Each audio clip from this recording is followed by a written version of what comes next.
The forest was still that morning, too still. Frost clung to the bark of tall pine trees, and the wind moved quietly through the branches, not daring to disturb the silence. Beneath that silence, however, something awful had just happened. A young bear cub, no older than a few months, had been caught. It had wandered too far from its mother's trail, curious, clumsy, and alone. The scent of berries and rotting apples had lured it into the open, where a group of poachers had set a crude but effective trap, a pit, nearly 10 feet deep, hidden under thin sticks and snow. When the cub stepped onto it, the ground vanished. It tumbled hard into the pit, landing with a thud that knocked the breath from its lungs.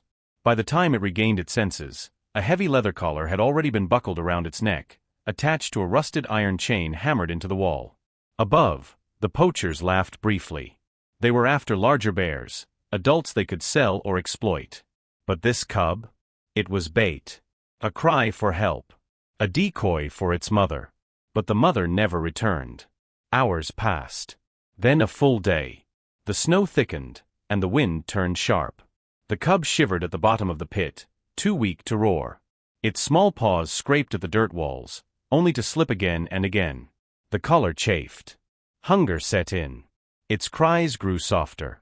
Somewhere beyond the ridge, hidden in the trees, another creature stirred, something lean, silent, and gray.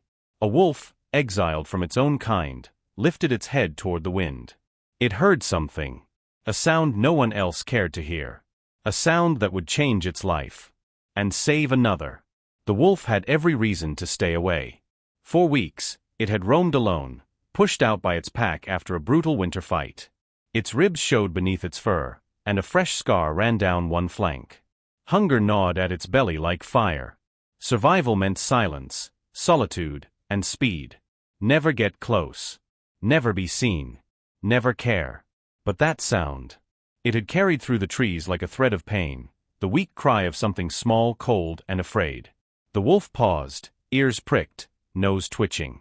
It should have turned away. Let nature take its course. Instead, it followed the sound. 4 hours, it tracked the scent, bear, blood, rusted iron, and human. It should have been a warning. Still, the wolf pushed forward. Something in its chest, a memory or instinct it couldn't shake, pulled it toward the edge of the clearing. Then it saw it. The pit was deep, crude, and cruel. At the bottom, curled against the frozen earth, lay the bear cub. Its fur was damp with melting snow, and the iron chain clinked with every shiver. The cub lifted its head, barely. Their eyes met, one wild, one weary. The cub let out a hoarse huff of air. Not a growl. Not fear. Just exhaustion. The wolf could have left. Should have. But it didn't. Instead, it walked slowly to the edge of the pit, lay down on its belly, and stared down. It didn't bark. Didn't snarl. Just waited. Snow began to fall again, soft and slow. And still the wolf waited, as if trying to remember how to stay beside something, even if it couldn't yet help it. Because somehow, it knew this wasn't the end. It was the beginning. The forest dimmed into darkness, swallowing light and warmth alike. Snow fell heavier now, cloaking the earth in a hushed white. Still, the wolf stayed near the pit. Down below, the cub barely moved. Its sides rose and fell with shallow breaths. The rusted chain clinked now and then as it shifted weakly, still hoping for escape. Above, the wolf stood watching, then slowly began to circle the pit. It tested the earth with its paws, sniffed the corners, and let out a low growl. Then it started to dig. Not wildly. Not carelessly. But with purpose. The ground was half frozen, packed hard by winter's fist, but the wolf clawed at it anyway. Each strike tore at ice and soil. Its paws bled quickly, and its breath came in white clouds, fast, labored. But it didn't stop. 4 hours, the digging continued. Not to make a den, not to bury food, but to make a way down. A slope. A chance. The wolf worked as if the cub below were one of its own. Or perhaps it remembered a time long ago, when it had huddled beside a dying sibling, too small to save. Midway through the night, the cub whimpered. Its voice was barely a sound now, just air. The wolf paused, leaned its head over the edge, and let out a low, gentle whine. Still here. Still trying. It dug deeper, biting chunks of dirt and ice with its teeth when its claws failed. It scraped and dragged loose snow, carving a slope along one wall of the pit. It wasn't perfect, but it was something. By dawn, the wolf's paws were raw and cracked. Its legs trembled with exhaustion. But the edge of the slope now reached the pit floor. The wolf stood at the top panting, watching the cub below. Its tail flicked once, inviting. And for the first time, the bear cub lifted its head just a little higher. It had noticed. Help was no longer a dream. The morning broke cold and colorless, painting the trees in frost and silence. The cub lay curled at the bottom of the pit, too weak to cry anymore. Ice clung to its fur. The chain had grown heavier overnight, like it fed off despair. Then, soft paw steps on snow.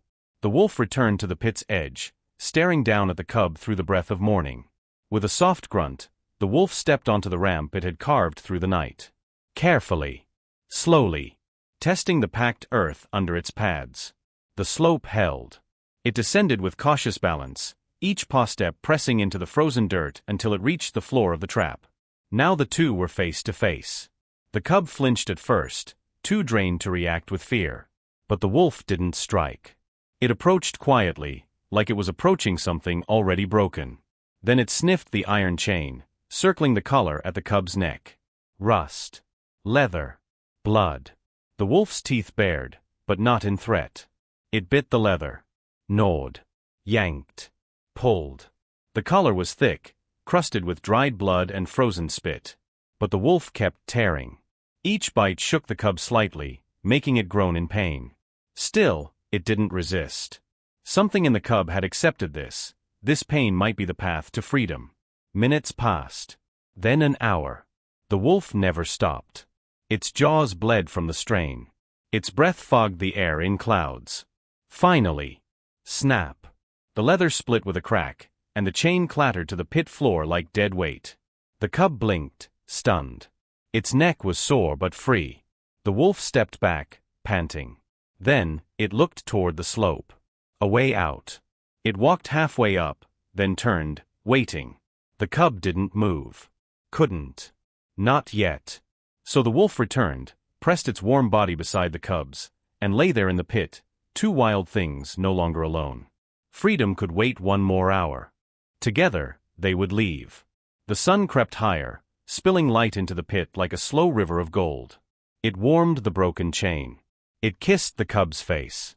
It painted hope on the frozen wall. The wolf rose first, shaking off snow and dirt. Its limbs were stiff, but the fire of instinct still burned behind its eyes. It padded up the slope halfway again, then turned to the cub and gave a short, impatient bark. Come. The cub groaned and pushed one paw forward. Then another. Its legs wobbled. Its body screamed. But the wolf was watching, waiting, not with force, but with expectation. It barked again, louder this time. Move. Try. Now. The cub rose. Its steps were unsteady. Clumps of snow clung to its fur. It limped badly, one paw dragging, but still, it moved. The wolf stepped aside, clearing the path, guiding gently with nudges and soft growls. When the cub slipped, the wolf would press its flank to keep it upright. When the cub paused, it would wait. The climb was slow, a trial of breath and bone. Halfway up, the cub collapsed again. It whimpered, eyes wide with confusion, fear, failure. The wolf did not leave. It descended beside the cub and lay there a moment, shoulder to shoulder. Then it stood, took the cub's scruff in its jaws, not to hurt, but to guide. Like a mother lifting her young. One more push. Together, they climbed again. And this time, the cub didn't fall. They reached the edge. The pit that once meant death was now behind them. The wolf leapt free first, landing in snow with a soft thud. It turned, eyes locked on the cub. The cub stood at the top. Wobbling. Shivering. And then, it stepped forward. Out of the pit. Into the light. They stood still for a long while, the wolf and the bear cub, just breathing the clean air, letting the silence of the woods wrap around them. Snowflakes drifted down like a curtain falling on the end of a nightmare. But the forest had already changed. Birds stirred in the trees. Branches groaned in the breeze. Somewhere, water flowed beneath a sheet of ice.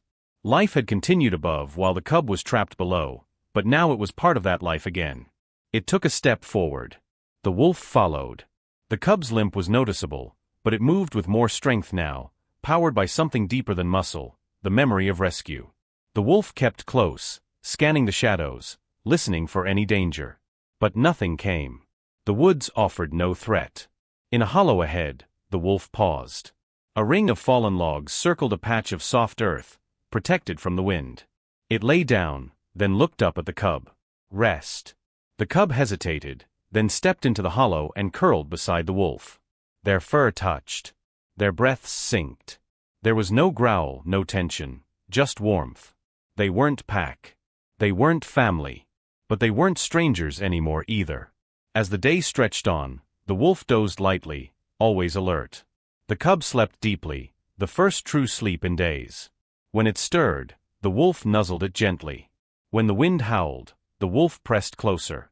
And when night fell again, the stars blinked open above them, cold, bright, and quiet.